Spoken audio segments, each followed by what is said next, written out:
78만 원 시대, N포 세대, 비정규직이란 꼬리표를 달고 벼랑 끝에 선 청년들. 취업이라는 현실을 걱정하기에 바쁜 청년들은 자연스레 정치에는 무관심해졌습니다. 청년 문제가 심각함에도 불구하고 정말 청년들을 위한 실질적인 정책은 찾아보기 어렵습니다. 청년층의 다양한 사회 문제를 대변할 수 있는 정당과 정치인이 없기 때문인데요. 실제 20대 국회에서 청년 의원은 300명 중 달랑 3명, 단 1%에 불과합니다.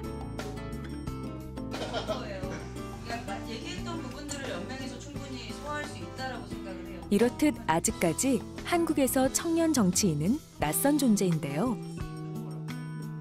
무엇이 청년들의 정치 참여를 가로막고 있는 걸까요?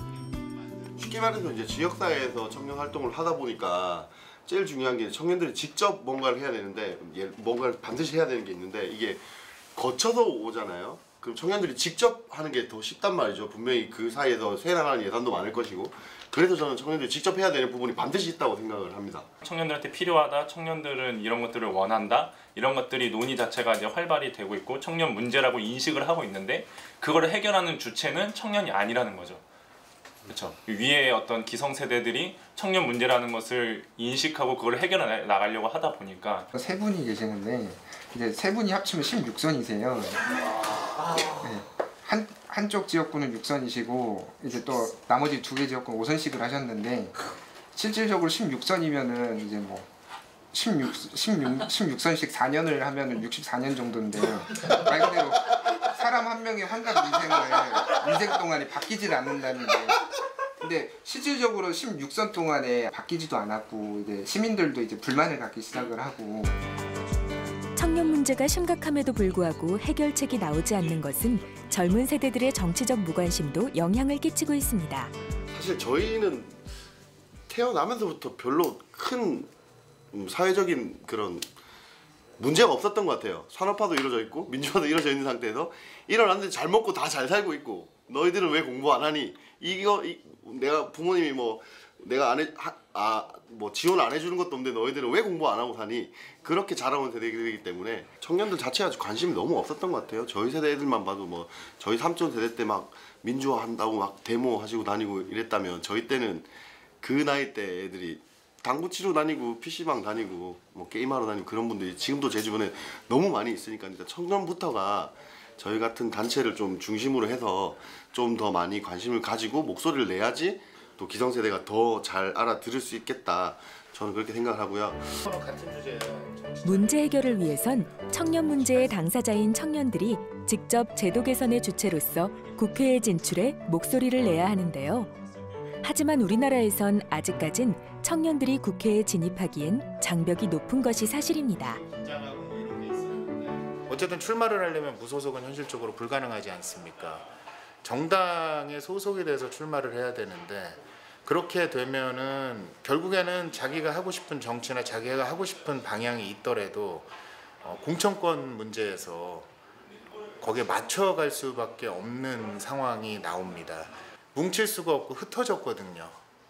그러니까 저희 유권자연맹이 별도의 수입 사업을 준비하는 이유도 그겁니다. 얼마나 많은 청년들을 선거 정치로 입문을 시켜서 얼마나 많이 우리가 현실적인 도움이 될 수 있을지 모르지만, 단 일부라도 하나라도 자기 목소리를 내면서 끝까지 소신 있게 갈 수 있는 그러한 정치인을 만들기 위해서 저희가 수익 사업을 하는 거기도 합니다. 청년들의 정치 참여 활성화. 청년이 주체가 된 정치개혁 도입은 물론, 무엇보다 젊은 세대들의 정치에 대한 적극적인 참여와 관심이 필요한데요. 청년들이 직접 참여했을 때, 또 우리가 직접 참여했을 때 뭔가 변하고 또 그런 것들이 다시 우리한테 혜택으로 돌아올 수 있다는 믿음이 있기 때문에 또 계속 이렇게 노력하는 것 같습니다. 지금 이대로 가만히 저희가 불평만 하고 왜 이 나라는 이럴까, 왜 우리는 변하지 않을까, 이거면 탓만 할 게 아니라 직접 나서서 저희가 변화를 이끌어내야 된다고 생각을 합니다. 가만히만 있다면 고인물이 될 것이고, 그거는 직접 저희가 변화를 만들어야만 그 물을 뚫을 수 있다고 생각합니다. 우리 사회에 오랫동안 이어져 온 문제를 해결하기 위해 여러 노력을 기울이고 있는 청년 단체들. 특히 청년 정치인 양성에 힘쓰고 있는데요. 사회, 문화, 예술, 정치 다양한 분야에서 활동을 시민단체 활동을 해왔고요.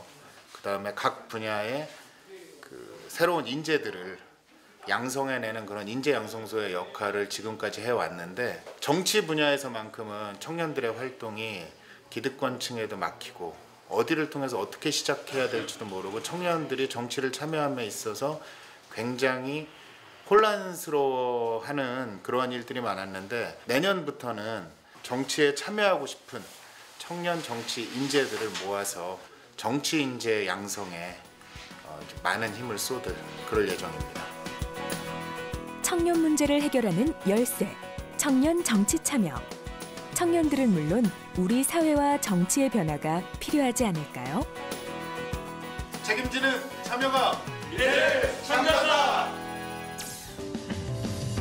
22살의 영국 보수당의 정책연구소 특별보좌관으로 정치를 시작한 영국의 데이비드 캐머런 전 총리.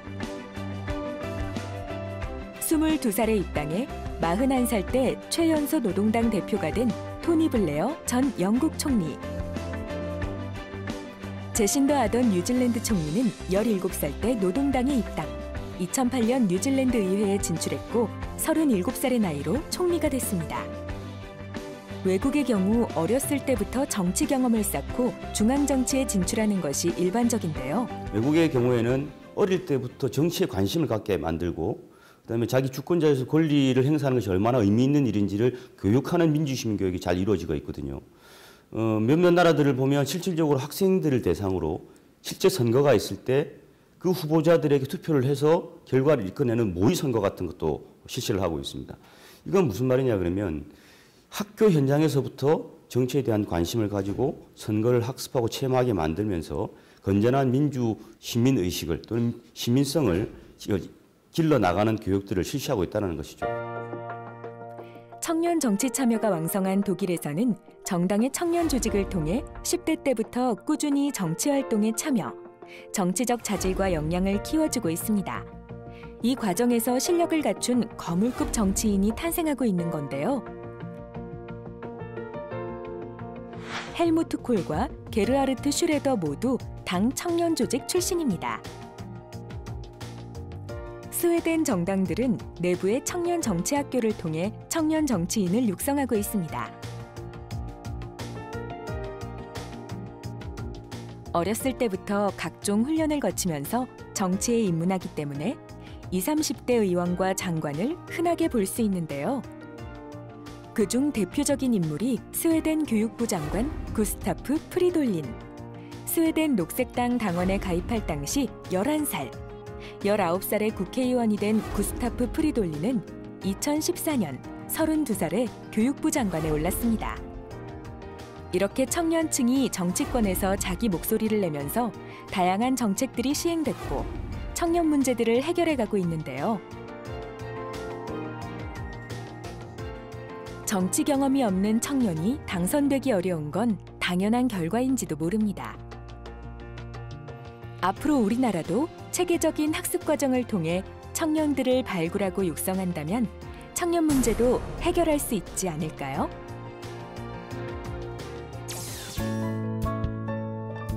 국회 밖에서도 청년들의 정치 참여 활동들이 활발해지고 있는 추세입니다.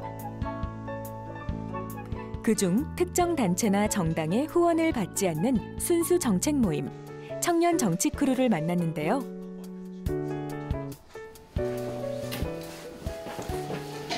둘, 셋. 안녕하세요. 청년 정치크루입니다. 안녕하세요. 저는 정치크루에서 얼굴을 담당하고 있는 이동수입니다. 저는 배그를 담당하고 있는 이루다입니다. 카메라를 담당하고 있는 강성찬입니다. 신사임당을 담당하고 있는 김수환입니다. 지각과 불성실을 담당하는 박겸송입니다. 오늘도 지각했어요. 정치계의 아이돌 그룹 2030 청년들로 구성된 청년 정치 크루. 네, 저희 청년 정치크루는 이제 청년들이 진보나 보수라든지 아니면은 지지하는 정당 같은 거에 이제 구애받지 말고 우리가 한번 청년과 관련된 정책을 직접 만들어보자라는 취지로 3년 전에 만들었고요. 지금 이제 정책을 저희가 직접 고민하고 만들어서 이제 국회의원실이나 정당에 제안하는 일들을 하고 있습니다. 크루의 멤버는 단 7명뿐인데요. 여기엔 특별한 이유가 있습니다. 어떤 분들이 뭐 이렇게 더 이상 수를 안 늘리느냐 이런 말씀들도 해주시는데 저는 결국에 그 수를 늘린다는 것도 기존에 이제 조직 가지고 정치하던 시절의 생각이라고 생각을 해요. 그래서 이제 딱 마음 맞는 손발 맞는 친구들 7명이서 같이 이제 좀 정책에 대해서도 고민하고. 전공도 직업도 모두 제각각. 각자 지지하는 정당도 다르지만 함께 머리를 맞대고 청년 정책을 만들고 있는데요. 직접 정책에 참여하게 된 가장 큰 이유, 청년 권익을 지키기 위해서입니다. 한 소셜 커머스 업체에서 채용 과정에서 이제 수습사원들한테 영업 능력을 보겠다 하고 이제 2주 동안 영업을 시켰었어요. 근데 결국에는 자기네 기준에 부합하는 사람이 없다면서 이 전원을 해고한 사건이 있었거든요. 근데 그때 이제 제가 좀 화가 너무 나서 알아보니까는 이 구직자들의 처우라든지 아니면 구직자들의 권익에 관한 이런 법이 없더라고요. 그래서 이게 왜 없나 고민을 해보면 결국에 이제 국회의원들이 법을 만드는 건데 이제 이분들이 워낙에 이제 사회적으로 엘리트 계층들이고 나이 차이도 저희랑 많이 나다 보니까 구직자들의 처한 현실에 대해서 잘 모르겠구나. 없다면은 그럼 청년들이 직접 우리의 정책을 만들어야겠구나 생각을 해서. 그중 대표적인 것이 취준생 보호법입니다. 채용 절차 공정화에 관한 법률이라는 건데요.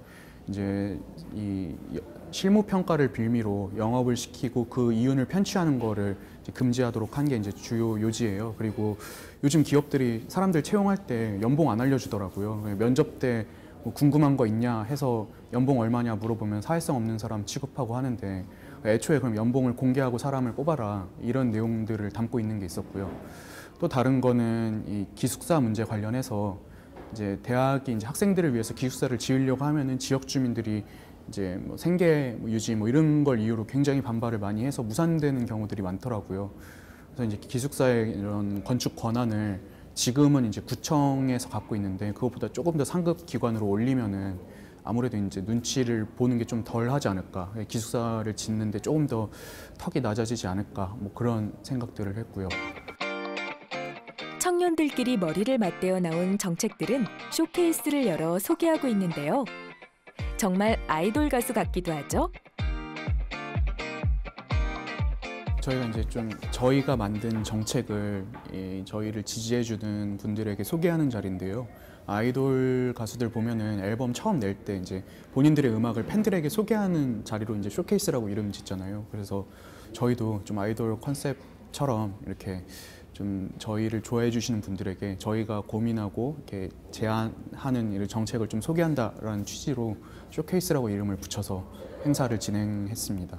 청년 정치 크루가 아이돌을 표방하는 단체예요. 그러다 보니까 대표 형이 아이돌을 컨셉을 따라와서 그렇게 아이돌을 좀 표방하는 경우가 많은데 그 과정에서 저희가 아이돌처럼 사진을 찍고 이렇게 포즈도 취하고 그리고 노래방 같은 데 가면은 노래를 불러야 되고 그 당시에는 되게 이런 거 왜 하나 싶긴 한데 시간이 지나면서 약간 아이돌 느낌이 나는 것 같기도 하고 좀 재밌었던 것 같아요. 청년들의 목소리를 담은 정책이 국회에 닿도록 여러 방면으로 노력하고 있는 청춘들. 하지만 청년들의 이야기를 귀담아주는 정치인들의 부재로 인해 정치를 제안하는 과정에서 한계를 느끼기도 한다는데요. 곧 청년이 결국에는 시간이 지남에 따라서 도달하게 될 그 세대들까지에 대한 고민을 해야 되기 때문에 이게 청년이 하는 정치가 필요한 거구나. 그리고 그 과정에서 우리가 청년을 위해서 얘기를 하다 보면 모든 세대에 관련되어 있는 사안들을 건드리게 되는구나. 일단은 우리가 어떤 얘기를 해도 받아들여지는 구조 자체가 아니라는 생각을 약간은 하거든요. 하면 할수록 굉장히 단단한 벽이 어떻게든 있어서 물리적이든 정신적이든 사회적이든 이걸 뭐 두드리긴 두드리기지만 이게 두드린다고 뭔가 금이 가지 않는 것 같다는 느낌이 약간 들어요. 그럼에도 불구하고 포기하지 않아야겠다. 그 포기하지 않는 것을 우리가 끝까지 하는 것 그게 좀 어렵지만 뭐 재밌는 부분이라고도 생각되고요. 청년들의 정치 참여를 활성화시키기 위해 가장 먼저 풀어야 할 과제는 청년과 정치의 거리를 좁히는 일. 최근은 소통 영역을 넓혔습니다. 저희 청년정치 크루 유튜브 방송 준비하고 있어요. 어떤 콘텐츠를 만드세요? 저희 청년들에게 어떻게 하면 좀 정치를 친숙하고 익숙하게 좀 다가갈 수 있게 할 수 있을지 고민하고 있습니다. 굉장히 신선한 시도인데 이런 아이디어들은 어떻게 해요? 저희 보시다시피 여기 크루들끼리 모여서 아이디어도 직접 하고 촬영도 직접 하고 업로드도 하고 있어요. 정치는 어려운 것이라는 인식을 깨기 위해 매일 고민한다는 청년 정치 크루. 또래의 젊은 친구들이 정치에 쉽게 접근할 수 있도록 인터넷 동영상 콘텐츠를 제작하고 있습니다. 대통령님처럼 대통령이 되려면 어떻게 돼야 되나요? 했더니 뭐라고 했을 것 같아요? 뭐 공부 열심히 하고 그렇게. 이게 이제 이런 게 아싸지. 내가 아싸지. 인싸라면 뭔가 이 사람이 이런 말을 해야 되는구나라는 그래. 어떤 영감을 받을 수 있는 걸 말을 해야 되겠죠? 그러니까 이제 얘들아 그거는 알려줄 수 없단다. 왜냐면 내가 알려주면 너희들 다 대통령 되겠다고 하지 않겠니? 터지란 말이야. 너무 좋아. 좋아.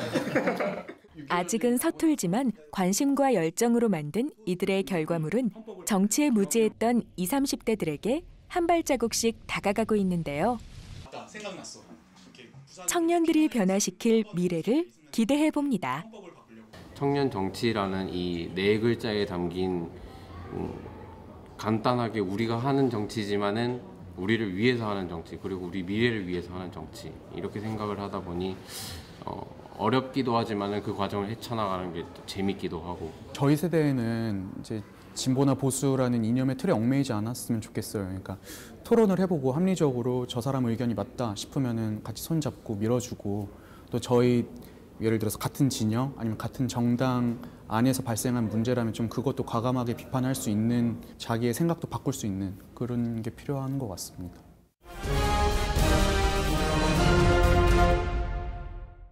President Trump is a total and complete dipshit.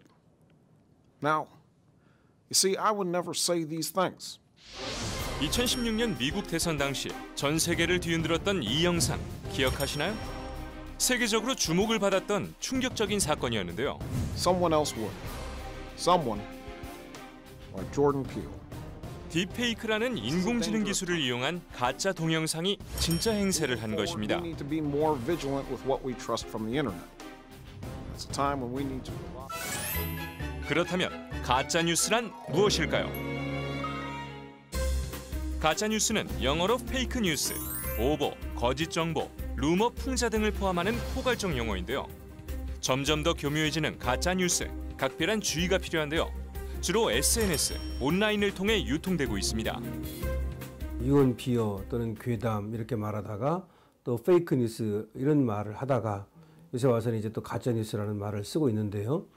결국 이제 가짜와 뉴스가 결합됐다는 걸 우리가 보게 되면 뉴스 형식을 취하고 있다는 것이 문제가 됩니다. 그러니까 가짜 뉴스란 언론 보도의 형식을 갖춘 허위 조작된 정보, 이렇게 정의할 수도 있고요. 내지는 가짜 뉴스라고 하는 것은 경제적인 목적이나 여타 다른 목적을 가지고 허위 조작된 정보로서 언론 보도의 형식을 취한 것. 전문가들은 힐러리 대 트럼프의 2016년 미국 대선을 가짜뉴스 논란이 가장 극심했던 시기로 보고 있는데요. 2016년 8월부터 10월까지 SNS를 통해 미국 대선 관련 가짜뉴스가 대량 유통됐습니다. 트럼프 후보가 대통령이 될 거라고 생각하지는 사실은 예상하지 못했습니다. 그런데 트럼프 후보가 대통령으로 당선되게 됐는데 그 배경에는 많은 사람들이 가짜뉴스의 영향을 사실은 받았다. 그리고 이제 더욱이 그 가짜뉴스 중에 상당한 트래픽이 러시아하고 또 연결이 돼 있었다라고 하는 것이 지금 조금씩 드러나고 있는 상황입니다. 가짜뉴스는 SNS나 인터넷 등으로 빠르게 확산되고 있는 추세인데요. 미국뿐 아니라 전 세계적으로도 기승을 부리고 있어 심각한 사회 문제로 대두되고 있습니다. 독일에서도 메르켈 총리가 테러리스트와 사진을 찍었다는 가짜뉴스가 유포돼 사회적으로 큰 파장을 일으켰고요. 프랑스 마크롱 대통령도 대선 당시 해외 비밀 계좌를 보유했다는 가짜 뉴스로 곤욕을 치렀죠. 그렇다면 왜 선거 때면 가짜 뉴스가 기승을 부릴까요? 아무래도 선거 때 다른 사람들의 마음을 움직이고자 하는 일부 그런 지지자들이라든지 신념을 가진 사람들의 욕망과 의지가 훨씬 더 커지는 거죠. 그러니까 과거에는 선거운동 수단이 법적으로 몇 가지 제한돼 있었고 국한돼 있었지만은 지금은 그런 선거운동원이 아니라 그래도 자기 신념에 차 있는 사람 혹은 또 이해관계를 갖고 있는 사람들은 얼마든지 자기의 의도를 관철시키고자, 그래서 민주주의에서 선거라고 하는 것은 일종의 권력을 만들어내는 합법적인 공간이기 때문에 이 공간에서 그런 가짜 뉴스, 허위 정보를 이용해서 자신의 의도를 관철하고자 하는 사람들의 생각은 더 커질 수밖에 없는 거죠. 선거의 특성도 좀 맞물려 있다고 생각되는데요. 선거는 단기전입니다. 그렇기 때문에 어떤 가짜뉴스가 있을 때 이것에 대해서 해명을 할 시간이 없이 선거가 끝날 수도 있고, 그렇게 됐을 때 누군가는 피해를 보고 누군가는 이득을 보는 그런 상황도 발생할 수 있을 거라고 생각됩니다. 우리나라를 휩쓸었던 대표적인 가짜뉴스는 2017년 대선 당시 문재인 후보 건강 이상설이었는데요. 물론 가짜뉴스로 판명이 났습니다. 또한 2017년 대선 당시 사전투표 용지가 2가지 종류다라고 SNS상에서 빠르게 퍼졌지만 이 역시 가짜뉴스였습니다. 그렇다면 가짜뉴스는 어떻게 판별해야 할까요? 일단 제목을 비판적으로 읽고 인터넷 주소를 살핀 후 자료 출처를 확인하는 과정이 꼭 필요합니다. 가짜뉴스에 대해 중앙선거관리위원회에서는 어떻게 대비하고 있을까요? 선거 때면 기승을 부리는 가짜뉴스.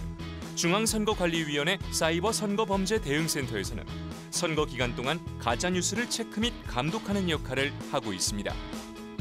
이제 4차 산업혁명 시대로 접어들고 있기 때문에 저희 직원들도 전문성을 함양하고 나아가 또 새로 등장하는 기술들 중에서 가짜뉴스 대응에 필요한 기술은 없는지 면밀하게 살펴보도록 하겠습니다. 이건 시민들이 어떤 뉴스를 봤는데 이것은 사실이 아닌 것 같다라고 했을 때 그걸 제보를 받고 그 제보에 대해서 일단 모니터를 하는 활동가들이 기본적으로 이제 사실관계에 대한 체크를 하고 또 저희 이제 이런 가짜뉴스 신고센터에 결합하고 계시는 다른 학계 전문가들 이런 분들이 같이 그러면 또 최종적으로 이걸 검토하는 과정을 거치는 것이죠. 우리가 일상생활에서 이렇게 힘들게 하는 이유가 뭘까라고 하는 부분을 살피다 보면 결국은 정치인 경우가 많고요. 하지만 일상의 압박 속에서 그런 중요한 문제들을 제대로 살펴보지 못하고 그냥 건너가는 경우가 사실은 많죠. 우리의 투표권을 행사할 때 이러저러한 여러 가지 정보들을 크로스 체크하는 것이 굉장히 중요할 거고, 나에게 다가오고 있는 이 정보가 소스가 적절한 건지 따져볼 수 있는 바로 그것이 필요한 세상이 아닌가 싶습니다.